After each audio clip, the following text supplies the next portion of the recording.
রাহমাতুল্লাহি ওয়া বারাকাতুহু। কেমন আছো শিক্ষার্থীবৃন্দ? আশা করি আল্লাহর রহমতে সকলেই ভালো আছো। আমি মামুন স্যার। আজকে এইচএসসি এবং বিবিএ যারা ছাত্রছাত্রী আছো সকল ছাত্রছাত্রীদের একটি সাবজেক্ট হচ্ছে আইসিটি। আজকে আইসিটি সাবজেক্টের তৃতীয় অধ্যায় দ্বিতীয় অংশ একটা টপিক আমি তোমাদের আলোচনা করব। আজকের টপিকটা হচ্ছে কিভাবে একটি মানের উপর ভিত্তি করে ফুল একটা সার্কিট তৈরি করতে হয়, এটা আমি তোমাদের দেখাবো। চলো শিক্ষার্থীদের কথা না বলিয়ে আমরা মানের উপর ভিত্তি করে কিভাবে সার্কিট তৈরি করতে হয় এটা আমি তোমাদের এখন সমাধান করে দেখাবো। তো শিক্ষার্থীবৃন্দ এখানে দেখতেছো ফুল একটা সার্কিট। সো এখানে মান দেওয়া আছে। তো এখানে মান দেওয়া আছে, একটা ইনপুট আছে কয়টা এবিসি, আউটপুট আছে এস আর কি সিও। ঠিক আছে, এখানে ইনপুট তিনটা, আউটপুট দুইটা। এবার শিক্ষার্থীবৃন্দ শুরু করলাম। এখানে ইনপুট আছে A B B C C. তো এর জন্য একটা ইনপুট আমি আঁকলাম। তারপর এখানে বি আছে, বি এর জন্য আমি একটা ইনপুট আঁকলাম। তারপর এখানে সি আছে, সি এর জন্য আমি একটা ইনপুট এঁকে দিলাম। তারপর শিক্ষার্থীবৃন্দ লক্ষ্য রাখো, এখন আমি প্রথমত এস এর কাজটা করি। এস এর কাজটা হচ্ছে এস। এখানে কি আছে এ, এই যে চিহ্নটা আছে এই চিহ্নটা বলে এক্সর চিহ্ন। এটা এক্সর চিহ্ন, এক্সর চিহ্ন। তারপরে এস এর এক্সর আছে যেটা আমরা সকলে জানি এক্সর গেট দেখতে এরকম। এটাকে বলে এক্সর গেট। এটাকে বলে কি এক্সর গেট। আমি প্রথমে এস এর কাজ করতেছি। তো এস এখানে এ আছে, এটা এ থেকে যোগ করে দিলাম। এখানে বি আছে, বিটা বি থেকে যোগ করলাম। এখানে সি আছে, এখানে সি থেকে যোগ করলাম।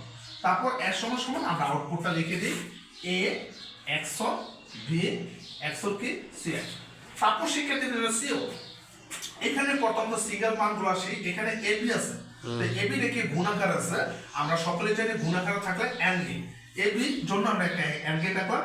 এন্ড গেট দেখতে ইংরেজি ডি এর মতো। এটা ইংরেজিতে বলে ডি, আইসিটি ভাষায় বলে এটাকে এন্ড গেট। কেন? এটা গুণাকার আছে। তো এখানে আমি এবিটা রেখে দিলাম। এখানে এ আছে দেখে এটা এ থেকে যোগ করবা, বি আছে বিটা বি থেকে যোগ করব। তারপর এটা বিসি। শিক্ষার্থীবৃন্দ এটাও গুণাকারে আছে। তো গুণাকার থাকতো না, আমরা আবার একটা এন্ড গেট আঁকলাম ডি এর মতো। তারপর লিখে বিসিআই। তো বিটা বি থেকে দিলাম, সি এটা সি থেকে। তারপর শিক্ষার্থী এসি, এটা কি গুণাকারে আছে। গুণাকারে থাকলে কি দিব এন্ড গেট। আমরা আবার এন্ড গেট আঁকলাম, লিখে দিলাম এসিআই। তো এটা এ থেকে দিলাম আর সি এটা সি থেকে দিলাম। এবার শিক্ষার্থীবৃন্দ খেয়াল করো, আমরা কিন্তু সিঙ্গেল মান ভিত্তি করে এবির জন্য একটা এন্ড গেট আঁকলাম, বিসির জন্য একটা এন্ড গেট আঁকলাম, এসি এর জন্য একটা এন্ড গেট আঁকলাম। এবার শিখলাম মাঝখানে কি আছে প্লাস আছে। প্লাস যোগ দিতে বলে আমরা জানি যোগ আকার থাকলে অর গেট। এখন যে অর গেটটা আঁকবো, কারণ তিনটা গেটের সমষ্টি কিন্তু যোগ। এখন আমরা তিনটা সমষ্টি একটা অর গেট একটা দিলাম। এই অর গেটটা দেখতে একটু চ্যাপ্টা আমরা জানি, এটাকে বলে অর গেট। এটাকে অর গেট। তারপর আমরা কি করবো, এটা যোগ করে দেব।